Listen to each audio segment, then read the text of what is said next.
And now on Book TV, in his book, The Storm of War, author Andrew Roberts presents a history of World War II. At an event hosted by the Manhattan Institute at the Harvard Club in New York City, Mr. Roberts examines the entire expanse of the war, which resulted in the deaths of over 50 million people and a financial cost of $1.5 trillion. This is about an hour.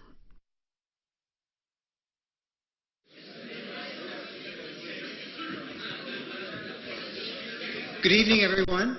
If I could have your attention, we'll get started. We're here to mark the publication of Andrew Roberts' latest book. I'm Larry Mohn, president of the Manhattan Institute, and it's my pleasure to introduce Roger Hertog tonight. Roger is president of the Hertog Foundation and chairman of the Tikva Fund, which focuses on Jewish philanthropic interests. He was one of the founding partners of the legendary firm Sanford C. Bernstein & Company, the gold standard of investment research shops on Wall Street.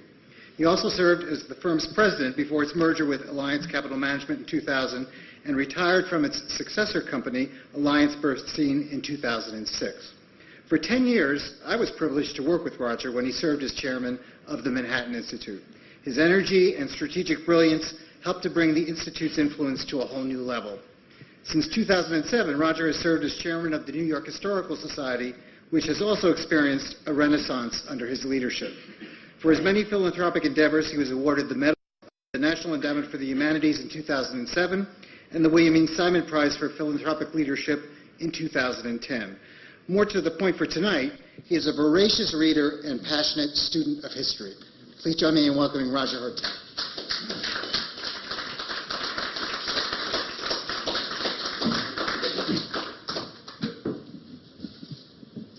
You can all leave now. First of all, thank you all for coming. It's really a great honor having all of you guys here. This is one of those continued evening, late afternoon programs that the Manhattan Institute has put on for over years and years. And it's something, I think, that brings together many different people around this town. As you know, the Institute is principally a think tank. But these programs also honor authors that have produced works in public policy, but also produce great work in history. And that's what we're here tonight to talk about. A great historian, someone who, when I think of it, as I would say, is not an ordinary historian.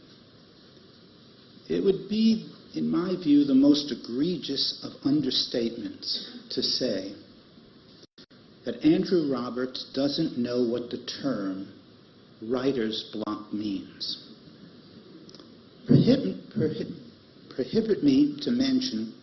Permit me to mention just the last 6 of his books, preceding the one whose release we celebrate this evening. See if you can detect a pattern here. You do not need a degree in forensic accounting. Salisbury, the Victorian Titan, 1999. Napoleon and Wellington, 2001. Hitler and Churchill, 2003. Waterloo, Napoleon's Last Gamble, 2005. A History of the English-Speaking Peoples Since 1900, 2006. Masters and Commanders, How Roosevelt, Churchill, Marshall, and Allenbrook Won the War, 2008. And now we have The Storm of War, a new history of World War II, which was released in the UK and was the #2 bestseller on the London Times book review list. Now, Mr. Roberts claims to be 48 years old. This is up for considerable debate. Either he is about 70, with a lifetime backlog of research that allows him to put out a new book every year or two, or he runs an empire called Roberts Inc., which is an intellectual sweatshop with a bunch of elves in the back room churning out product. There appear to be no other explanations for this level of productivity in terms of his output. Like all Andrew Roberts' books, and I have a number of them on my shelf. I've never bought them. I've never gotten a discount. This one is a page-turner. It gives us the viewpoint of Hitler and his generals. And Andrew is trying to answer the really big question that has haunted historians and many others for the last 70 years. Why did Germany lose the war? Was it the superiority of the Allied powers? Or was it strategic errors on Hitler's part? In fact, with all of Hitler's advantages, how could he have possibly ever lost this war? Andrew Roberts' great contribution is to let us participate, in effect, in a grand strategy course centered upon Hitler and his generals. Of all the books that have been published on World War II, none before have viewed it from this perspective alone. It is an absolutely intriguing story, and I urge you all to get yourself a copy. Surprisingly, there are copies for sale in the corner on the left here. But first, before you rush out to buy this copy, first a few words from the great historian himself. And yes, he does turn out to be a young one. Andrew Roberts.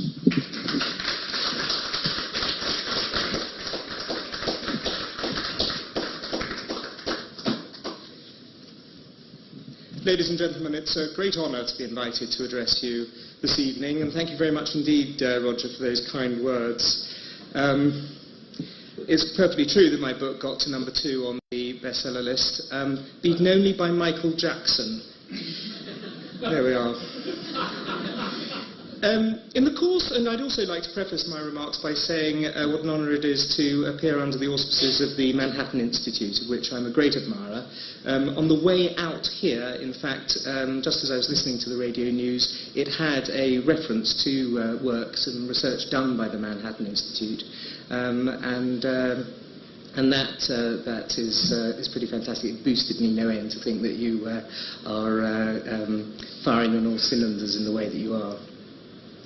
In the course of researching and writing on the Second World War, which I've been doing now for 20 years, but specifically for my last book, The Storm of War, I have come to the conclusion that the real reason why Hitler lost the war, even though he could have won it, was because he consistently put his Nazi ideology before the best interests of the German Reich.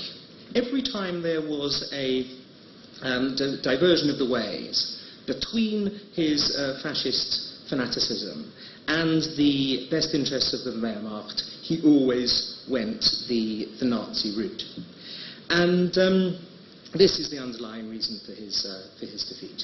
You see it right at the beginning of the war, not the very start of the war, because in both Poland and Scandinavia, and then with the sickle cut manoeuvre through France in May 1940, he was allowing those German generals who had a far greater strategic grasp than he, men like Gerd von Rundstedt and Heinz Guderian, Erwin Rommel, Erich Manstein. He listened to them, specifically in the case of Manstein with the sickle cut manoeuvre that took the German army through the Ardennes and into the Channel ports by mid-May 1940. But after that, he started to believe his own propaganda, the idea that he was, as Goebbels called him, the greatest warlord of all time. This was part of the Führer principle, the concept that the Führer was always right, and an essential key to Nazi ideology, as was the idea that because Britain and Germany were both Anglo-Saxon races, that they, as Aryans, would not go to war with one another. It's an absurdity, needless to say, on so many levels, not least because he himself had served in the trenches in the Great War when they had fought one another. But nonetheless, by the time the Second World War broke out, there were only 46 operational U-boats against the United Kingdom because he didn't believe that he would ever actually have to fight the United Kingdom. 46. By the end of the war, there were 463. Most of them bottled up in the Baltic. But if he had started the Second World War with as many U-boats as he finished it, he would have been able to have strangled the United Kingdom. And when one looks at the plans to invade the United Kingdom, many of which weren't even agreed up until September 1940, when really they ought to have been put into place as soon as he came to power in January 1933, one appreciates how little he was expecting to have to attack.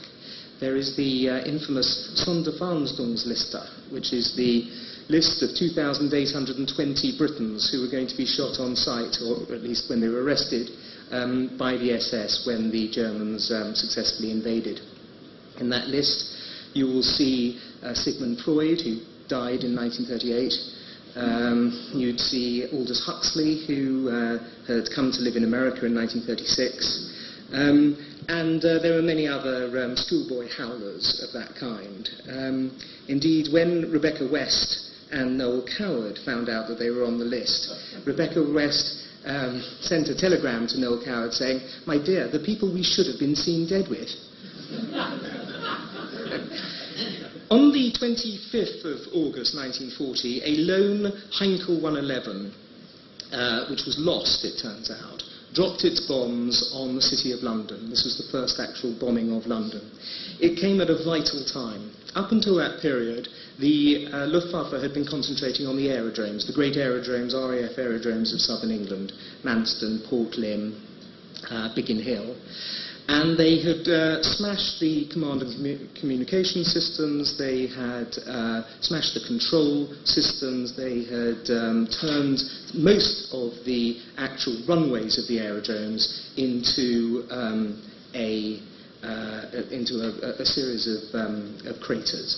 And so as a result, had they continued to do this, there's a very good chance that the RAF would no longer have been able to have flown in the Battle of Britain and subsequently the Blitz. But instead, such was the power of the Führer principle, the concept that the Führer was infallible, that he ordered an all-out raid on London on the 17th of September and moved the concept of the attack by the Luftwaffe from the aerodromes to the cities. And as a result, specifically, of course, the East End of London, and as a result, the RAF was able to patch up the holes in the runways and get the command and control systems running up again.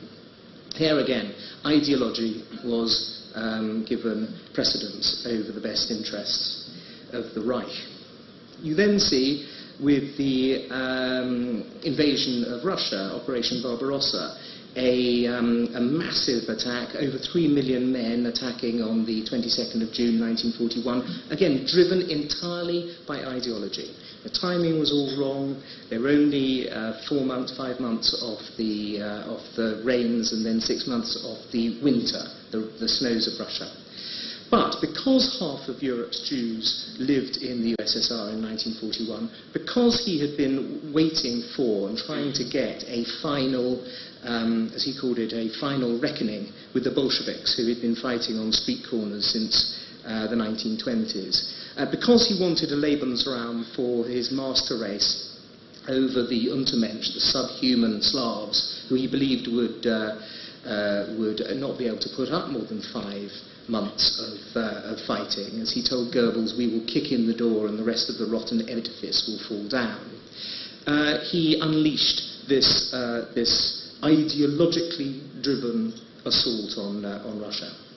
Right at the beginning, of course, it was an amazing success. On the first day of Operation Barbarossa, no less than half of the Soviet bomber force was destroyed on the ground. Its commander, Lieutenant General Ivan Kopets, shot himself that afternoon, which in Stalin's Russia was a sensible career move.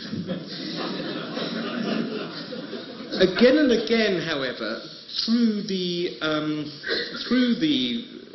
struggle in Russia, Adolf Hitler would place ideology before the best interests of the Wehrmacht. He continually moved around generals who he didn't feel he could trust politically. Gerd von Rundstedt was sacked no fewer than 4 times in the course of the war, and Manstein, Rommel and Guderian were each sacked once or twice. General Mödel was moved to 4 different commands in the course of 1944 alone. And really second-rate generals, men like Schörner and Krebs and Rendulic, were continually promoted, even though they weren't as good as the other generals, because they were fanatical Nazis. And then, of course, you have this great question of why it was that the Germans were so unprepared for the winter of 1941, and later, of course, also of 1942. And I believe that, too, the lack of winter clothing can be put down to Hitler's absurd racial theories of racial superiority, of the idea that the Slavic Untermensch would not be able to fight as well as the Germans. And this is a quotation from something he said at the Berghof, at Berchtesgaden, to Himmler, who had come over for supper on the 12th of August 1942. And Hitler told him this. He was boasting about the hardiness of the master race when it came to cold weather. Having to change into long trousers was always a misery to me, Hitler said. Even with a temperature of 10 below zero, I used to go about in lederhosen. The feeling of freedom they give you is wonderful. Abandoning my shorts was one of the biggest sacrifices I had to make. Anything up to 5 degrees below zero, I didn't even notice. Quite a number of young people today already wear shorts all the year round. It's just a question of habit. In the future, I shall have an SS Highland Brigade in lederhosen.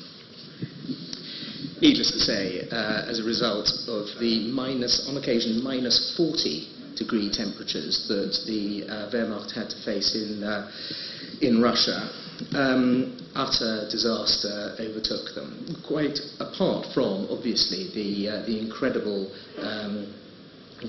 courage shown by the Russian people and the Russian army in defending. When one goes to Stalingrad, you can see buildings where there is quite literally not a single brick that doesn't have a bullet hole in it.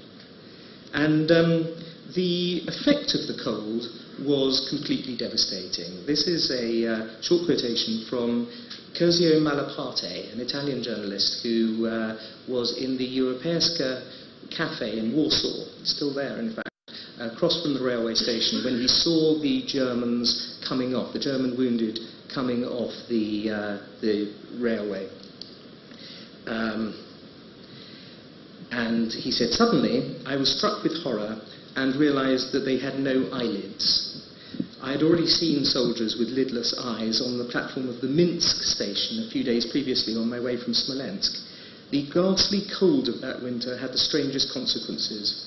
Thousands and thousands of soldiers had their limbs, thousands and thousands had their ears, their noses, their fingers, and their sexual organs ripped off by the frost.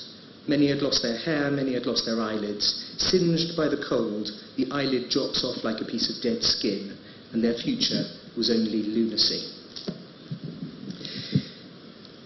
It was also part of the Nazi ideology that because the Untermensch, the Slavs, couldn't be trusted ever, they were never able to give the proper amounts of authority to the Ukrainians, the Latvians and others that would have helped them if they had managed to bring them over in an anti-Bolshevik, anti-Moscow campaign. Again, ideology.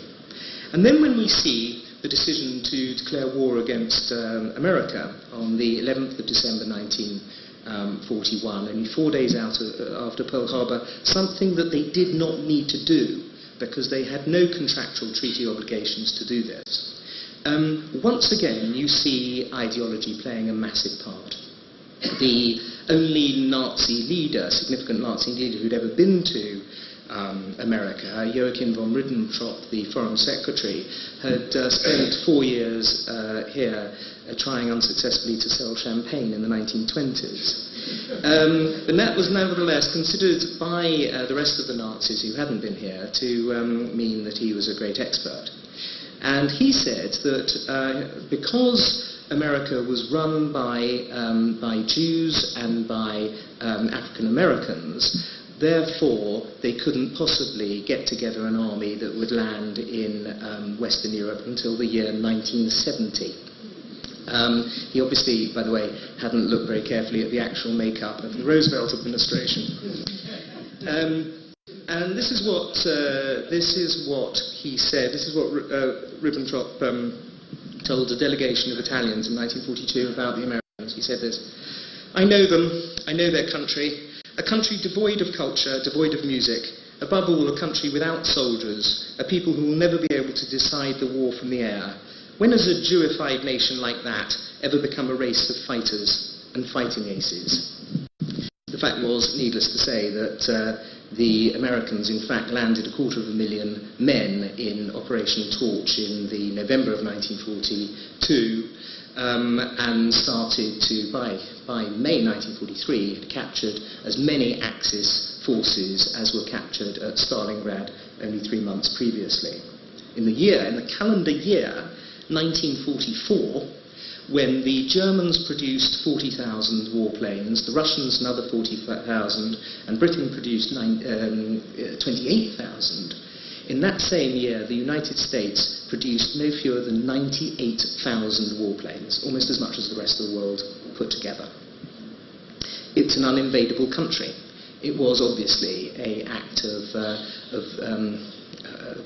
lunatic hubris to have declared war against you unnecessarily in December 1941, and it was done for ideological reasons. Equally, the complete lack of coordination with Japan is an astonishing lacuna in Hitler's strategic vision. Had the Japanese attacked from the east at the same time that he was attacking from the west in June 1941, there's a very good chance that in the October of that year, the 16 Siberian divisions would not have been able to have been brought across the Urals to defend Moscow at that key moment. On the 16th of October 1941, Stalin had his personal train made ready to take him back to Ekaterinburg or even further back to and one can just imagine the demoralization in the Soviet Union if that had got out. He didn't do it in the end, but the Germans got to within 40 miles of the Moscow subway system. It was incredibly close. Up in the north, the siege of Leningrad, a grueling 900-day siege, cost the Soviets 1.1 million people killed. There were people being arrested for cannibalism, and they were willing to go to those kind of levels sooner than give up. And then, of course, the Battle of Stalingrad down in the south. And yet he failed to coordinate with Japan, largely because, even though back in 1937, at the time of the Anti-Comintern Pact, he claimed that the Japanese were another Aryan people. He got his anthropologists out, Nazi anthropologists, and they got calipers out and measured the size of Japanese skulls to try and prove that the Japanese were Aryans. Completely absurd, of course, and none of them believed it either. But nonetheless, when it came to the war, they basically fought two completely separate wars. They didn't even go so far as to exchange information on anti-tank guns. And then, of course, we come to the Holocaust. One doesn't need to explain how that was ideologically driven, but it was, again, a classic error by Adolf Hitler to try to wipe out the Jews whilst he was also trying to fight a war on two fronts. And when one just looks at the statistics, between 1939 and 1944, the number of people working in German factories collapsed from 39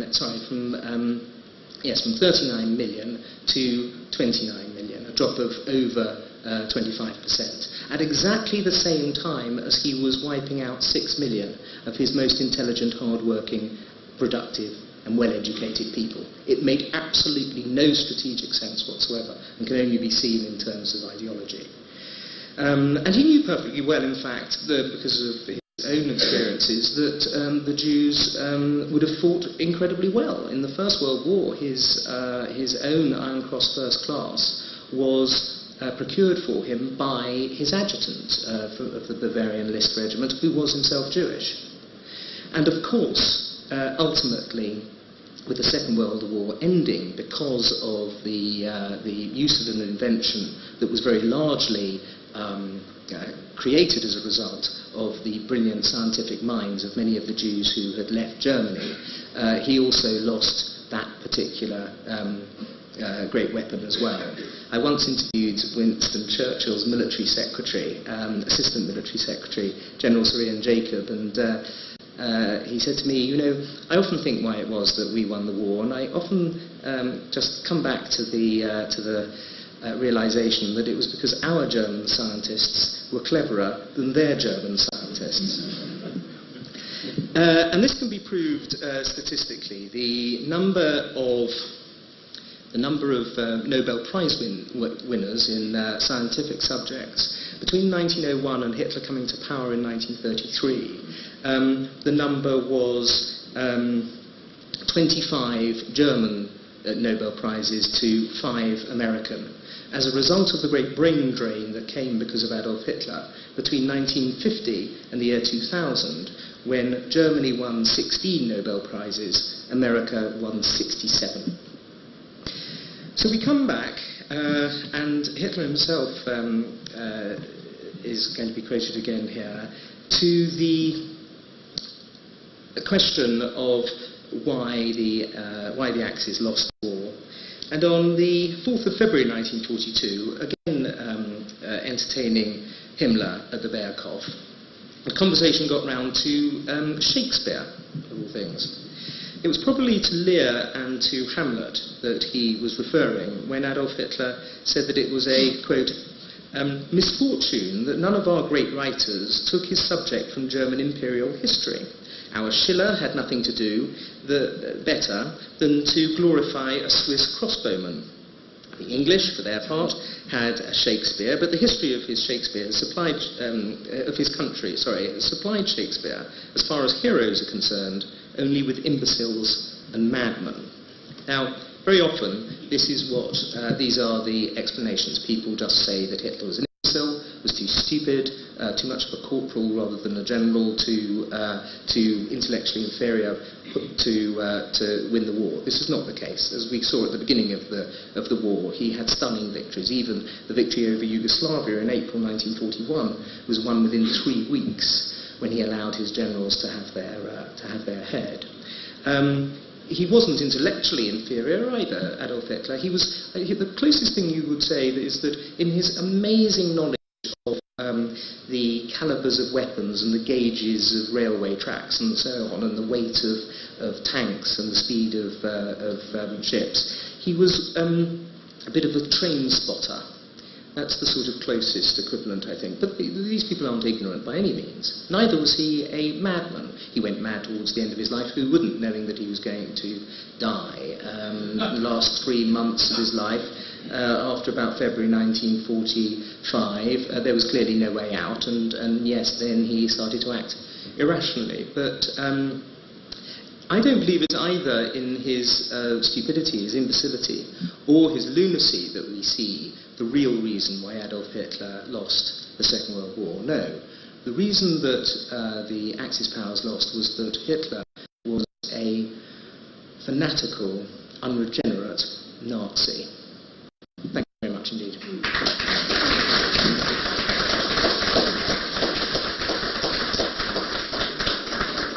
have plenty of time for questions. I'll just ask you when you're acknowledged to wait for the microphone so the C-SPAN audience can hear your question as well, and identify yourself. So, any questions? Sir. The question I've got is, his lead in missile technology, V2s, V1s, struck me as if he had that a year before, it would have changed the whole balance. What Yes, that's a very good question. There are an awful lot of what-ifs, of course, with the Second World War, and that was one area where German scientists, Werner von Braun, of course, being the classic one, did have the jump on the Allies. Very fortunately, though, Hitler kept changing his mind. The classic being jet technology. He changed the ME-262 from being a fighter to a bomber back to a fighter, which involved enormous amounts of dislocation and industrial bottlenecks, and he would do this with many of the projects, in fact. And so rather than being this man of iron will, which the Nazis constantly projected him as, in fact he changed his mind an awful lot, and we're very fortunate that he did. So,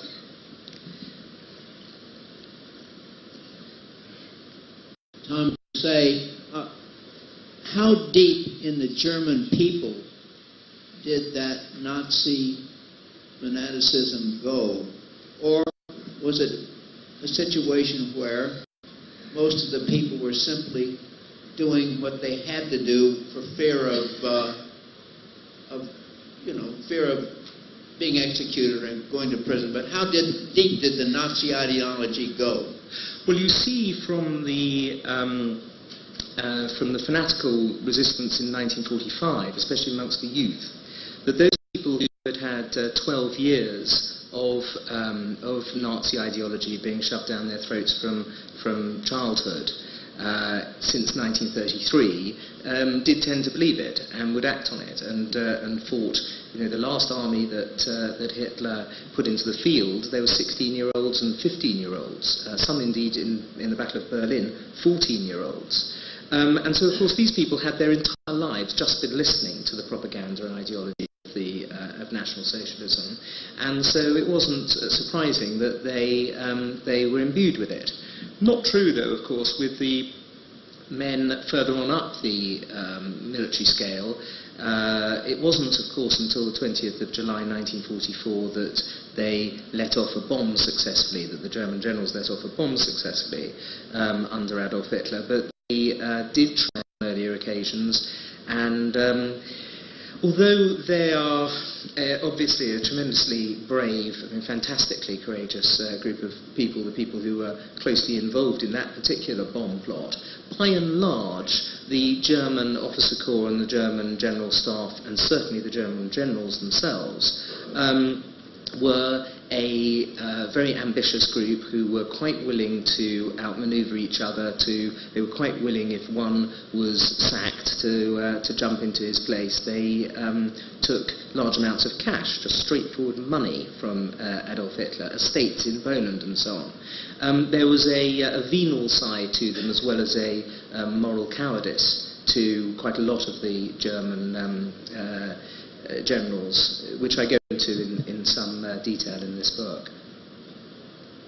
Gentleman in the back there.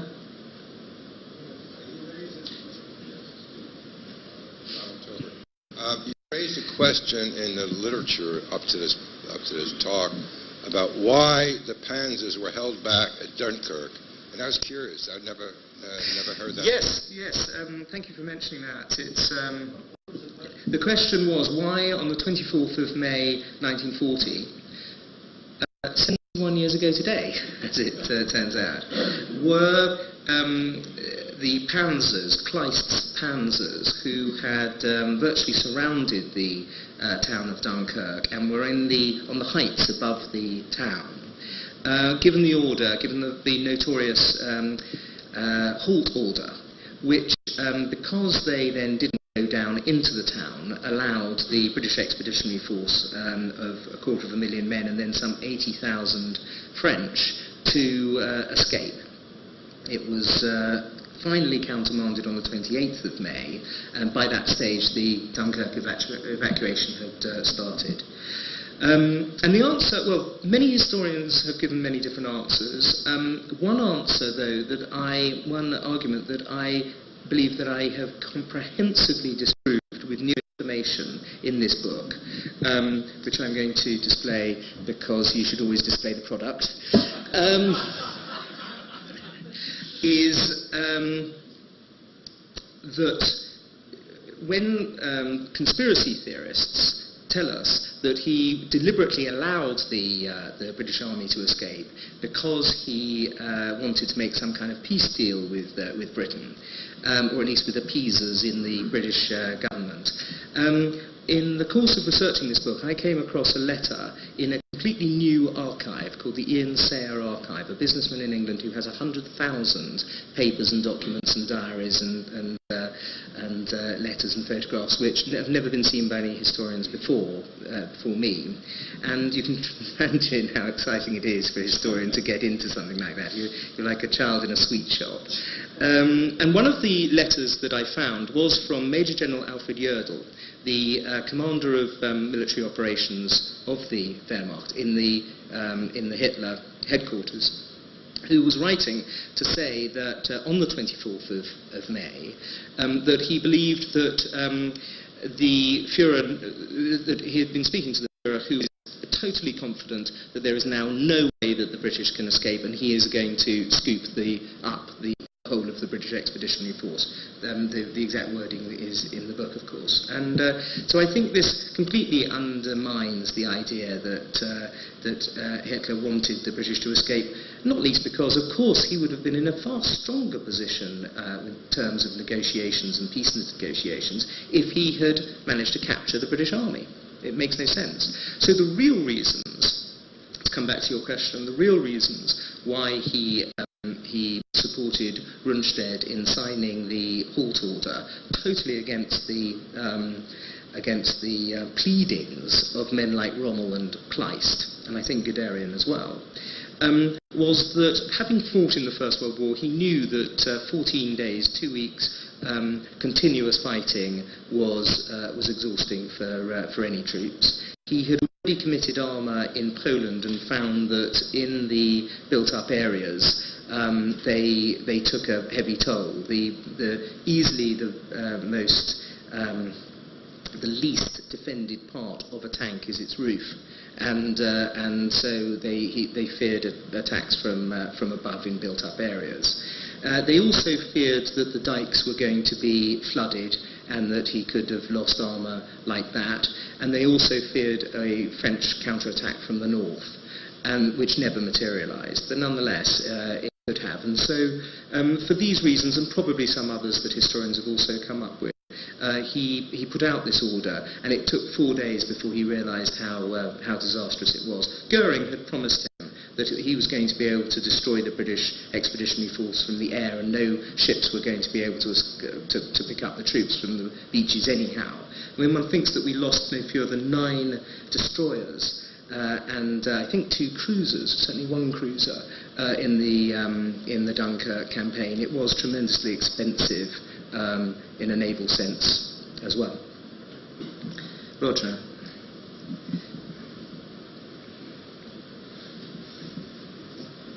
One of the interesting things in your book is the remarkable contribution of the Soviets on the Eastern Front to victory in terms of the Allied powers. And you quote a series of statistics in there that are quite revealing. Yes, I mean, I think that one of these statistics is probably the most, in my view, is the central statistic of the Second World War, and that is that for every 5 Germans killed in combat in the Second World War, by which I don't mean people bombed from the air, civilians bombed from the air, I mean German soldiers killed on the ground on the battlefield. For every 5 of them, 4 were killed on the Eastern Front. So what Britain, America and Canada and the rest were doing was effectively killing the 5th German. And yes, we were doing lots of other things, vital things to do with keeping the sea lanes open, landing in North Africa, Italy, and obviously D-Day, keeping Russia in the war by massive Lend-Lease operation to them, and then vitally also through the combined bomber offensive, keeping 70% of the Luftwaffe in the West, protecting their cities, which of course had that not happened, been able to have been used in the east against Leningrad, Moscow, and Stalingrad, and at battles like Kursk. But nonetheless, we have to acknowledge the fact that for every American who died in the Second World War, 90 Russians died.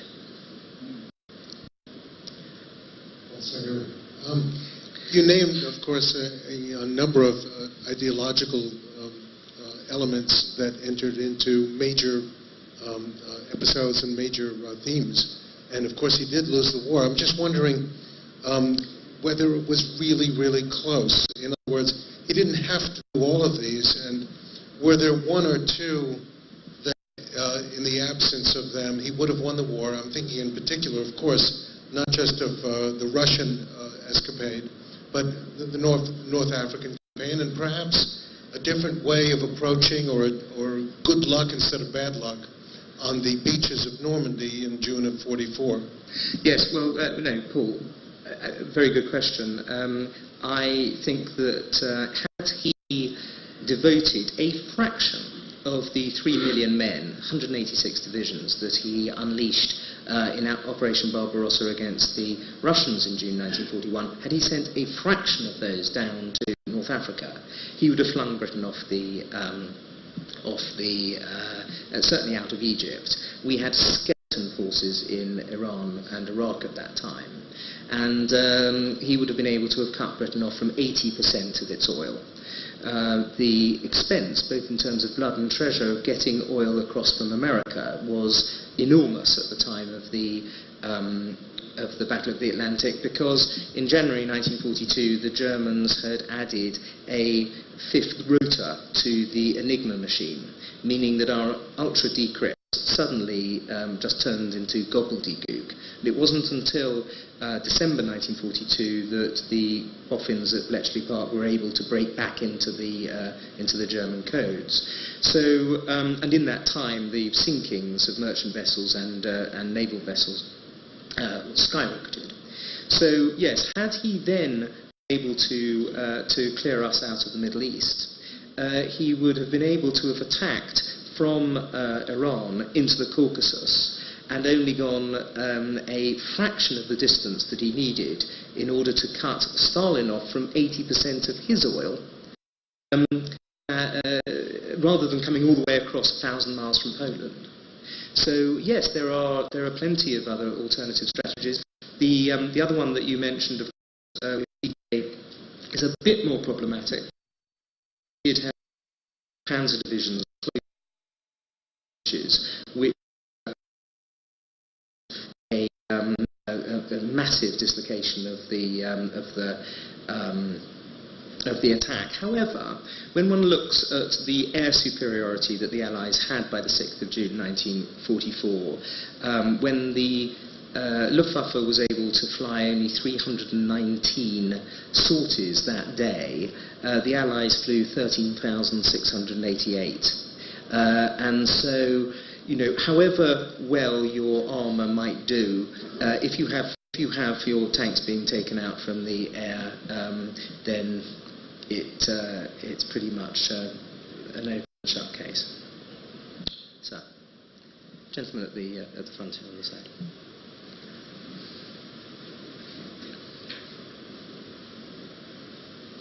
Michael Goodwin. You draw a distinction in the early years between what you call ideological or fanaticism and lunacy toward the end of his life. I think for most people today, we look at Hitler's whole life as one of lunacy, as a madman. How are you describing ideology in a way that is not mad from our current understanding? Yes, that's also a good question. I don't see him as a madman from the beginning of his career onwards. I see him as a particularly vicious-minded adventurer who would always double the stakes whenever the crisis moment came, who would grab every opportunity. He's the ultimate opportunist. And he's a politician, obviously, completely without principle. And you can get quite far in a country which has been ravaged by the Great Depression and which has this revanchist concept with regard to its defeat in the Great War. But what I do think is that had a German nationalist, a more conservative German nationalist, somebody who was a sort of Bismarck figure, he could have achieved the same thing in terms of grabbing ultimate and absolute power. But I don't think that he would have made all the mistakes that Hitler did by constantly putting National Socialist principles before Germany's best interests. Gentleman at the back there? I don't mind. Thanks. I'd like to follow up on Judge Boucher's question about the extent to which the German people were complicit. Having recently come back to Berlin, I was blown away by the extent to which the current German government is basically in their museums and everything about the final solution, the Holocaust, is basically saying this was not a bunch of idealistic Nazis. The German people bought into this. They were complicit. I mean, to me, it was mind-boggling the extent to which they're saying the German people really supported the Nazis. It wasn't just fear of retribution. I'd be interested in your comment as to the extent to which the German government today is correct in blaming not just the Nazis, the idealists, the Hitlers, if you will, but the whole population.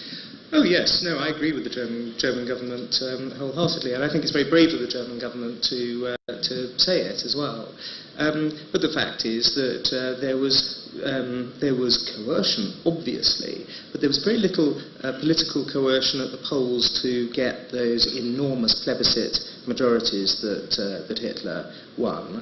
You only have to look at the footage of the numbers of people who turn out to congratulate him after his return from France in June 1940. Millions of people on the streets. It's next to impossible for a regime to turn out millions of people on the streets if they don't want to go. And so, on every level, when one reads the works of other historians, you appreciate that on pretty much every level of public opinion that it's able to quantify, Adolf Hitler was tremendously popular in 1940, 1941. Well, of course he was. Look at what he had delivered to Germany in terms of victory after victory. To defeat France, which had cost Germany the First World War and hundreds of thousands of killed and 4 years. To defeat France and have them declare an armistice only 7 weeks into the campaign, to have, as I said earlier, just gone straight through Yugoslavia and Greece. These were unbelievable victories. They haven't been seen on the European continent since Napoleon, and so it is understandable why a people who also, as we know, have a long history of anti-Semitism anyhow, were seduced by this man. The interesting thing is how long, I suppose, once you're into a world war, it's your patriotic duty to support the government anyhow. That's something that's seen across democratic nations as well as totalitarian ones. And so it doesn't surprise me at all the fanaticism that you get by 1945, especially amongst the people who are not, they're a lot of them unthinking people. The thoughtful ones start to slip away from Nazism before the train hits the buffers. Gentleman at the front here, Carl.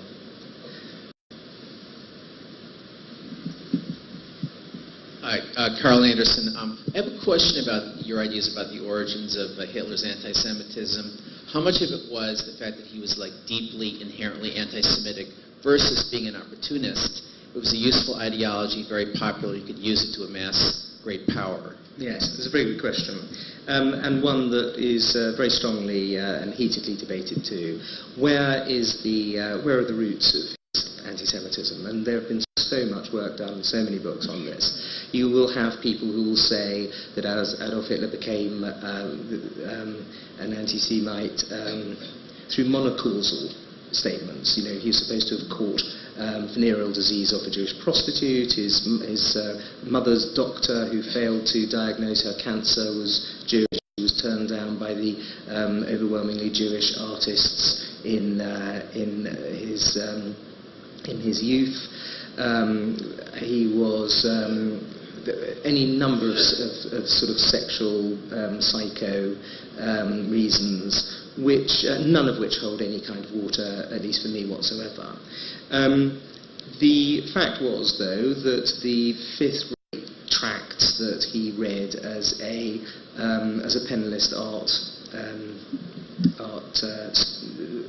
you know, after he left the trenches and before he went into the trenches, seemed to have affected his view of this. There is a long history of Austrian anti-Semitism anyhow, and then, yes, as you're right to point out, he realised how useful it was for him politically, but it cannot just have been opportunism, because if it was just opportunism, he would have dumped it after 1933, and he certainly wouldn't have risked taken all the risks he did in order to wipe out so much of European Jewry. That was something that came from him, there's no example of any Nazi ever suffering any career setback by not being utterly fanatical and genocidal towards the Jews. He was the worst of all the Nazis. And so it doesn't imply opportunism. This implies a deep fanatical and lifelong hatred. Where it comes from, I think, as I say, just reading literature when he was a teenager and in the trenches, and obviously immediately afterwards. Gentleman at the back there. Roy Murdoch with the Atlas Economic Research Foundation. Thank you for sharing so much of your knowledge with us this evening. My question is not about what you know, but about what you wish you knew. And I'm wondering, as you've studied World War II and you speak with other World War II historians, what might be the holy grails, if you will, for things that you still don't know about World War II, about the Nazis, etc., that you hope at some point to find a document that will say, now we know the answer to that question? Well, that's a very good question. I think one of the classic mysteries is, of course, the Hess flight. I was one of the first people into the British Public Records Office when, 50 years after the Hess flight in 1991, they opened up the papers, and we were allowed to read the Lord Chancellor, Lord Simon's interview verbatim transcript of the interview with Hess. And it really taught us next to nothing. He wanted to fight against, he wanted Britain to change sides and to fight against the Bolsheviks, which of course allowed Churchill to appreciate that all the information that he'd been hearing about a coming attack on Russia was true, although Hess did not give away the dates of Barbarossa. Was it really just that he saw himself being outmanoeuvred by Goebbels, Himmler and Goering, and therefore wanted to do one desperate thing in order to try to bring the one peace that he knew the Führer wanted? Because peace on the Western Front at that stage would have been invaluable. As I say, 70% of the Luftwaffe could have been used against the Russians. Or was it just a madcap one-off thing? Might he have spotted that the Nazis weren't going to win the Second World War, and the only way to save his skin was to be in the Tower of London rather than in Berlin and Nuremberg? Any number of reasons. So it would be nice to have a little handwritten diary note on the 9th of May 1941. I'm getting into the plane off to Scotland because. That would be tremendously helpful. I think we'll adjourn on that mystery. Thank you very much indeed.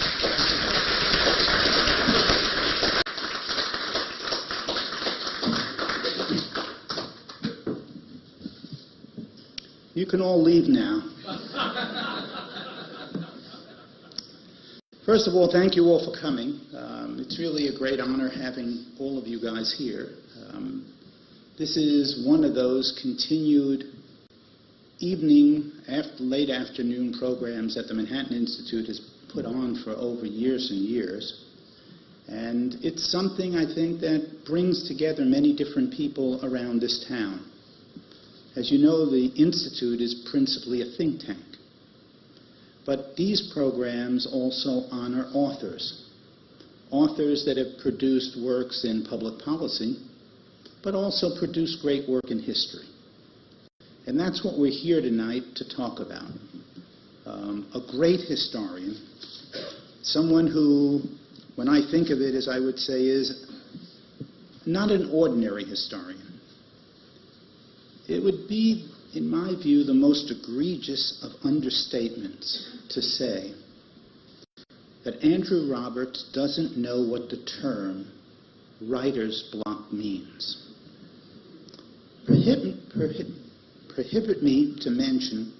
Permit me to mention just the last 6 of his books, preceding the one whose release we celebrate this evening. See if you can detect a pattern here. You do not need a degree in forensic accounting. Salisbury, the Victorian Titan, 1999. Napoleon and Wellington, 2001. And now on Book TV, in his book, The Storm of War, author Andrew Roberts presents a history of World War II. At an event hosted by the Manhattan Institute at the Harvard Club in New York City, Mr. Roberts examines the entire expanse of the war, which resulted in the deaths of over 50 million people and a financial cost of $1.5 trillion. This is about an hour.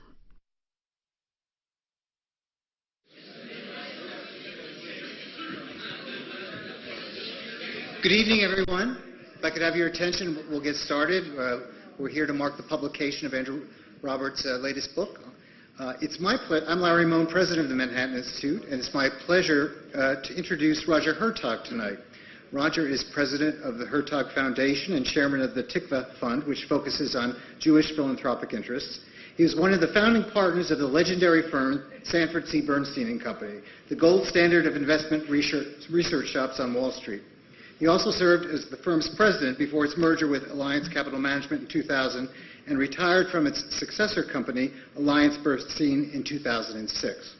For 10 years, I was privileged to work with Roger when he served as chairman of the Manhattan Institute. His energy and strategic brilliance helped to bring the Institute's influence to a whole new level. Since 2007, Roger has served as chairman of the New York Historical Society, which has also experienced a renaissance under his leadership. For his many philanthropic endeavors, he was awarded the Medal of the National Endowment for the Humanities in 2007 and the William E. Simon Prize for Philanthropic Leadership in 2010. More to the point for tonight, he is a voracious reader and passionate student of history. Please join me in welcoming Roger Hertog.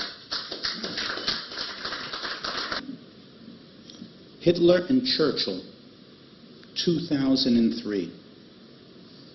Waterloo, Napoleon's Last Gamble, 2005. A History of the English-Speaking Peoples Since 1900, 2006. Masters and Commanders, How Roosevelt, Churchill, Marshall, and Allenbrook Won the War, 2008. And now we have The Storm of War, a new history of World War II, which was released in the UK and was the #2 bestseller on the London Times book review list. Now, Mr. Roberts claims to be 48 years old. This is up for considerable debate. Either he is about 70, with a lifetime backlog of research that allows him to put out a new book every year or two, or he runs an empire called Roberts Inc., which is an intellectual sweatshop with a bunch of elves in the back room churning out product. there appear to be no other explanations for this level of productivity in terms of his output. Like all Andrew Roberts' books, and I have a number of them on my shelf. I've never bought them. I've never gotten a discount. This one is a page-turner. It gives us the viewpoint of Hitler and his generals, and Andrew is trying to answer the really big question that has haunted historians and many others for the last 70 years. Why did Germany lose the war? Was it the superiority of the Allied powers? Or was it strategic errors on Hitler's part? In fact, with all of Hitler's advantages, how could he have possibly ever lost this war? Andrew Roberts' great contribution is to let us participate, in effect, in a grand strategy course centered upon Hitler and his generals. Of all the books that have been published on World War II, none before have viewed it from this perspective alone. It is an absolutely intriguing story, and I urge you all to get yourself a copy. Surprisingly, there are copies for sale in the corner on the left here. But first, before you rush out to buy this copy, first a few words from the great historian himself. And yes, he does turn out to be a young one. Andrew Roberts.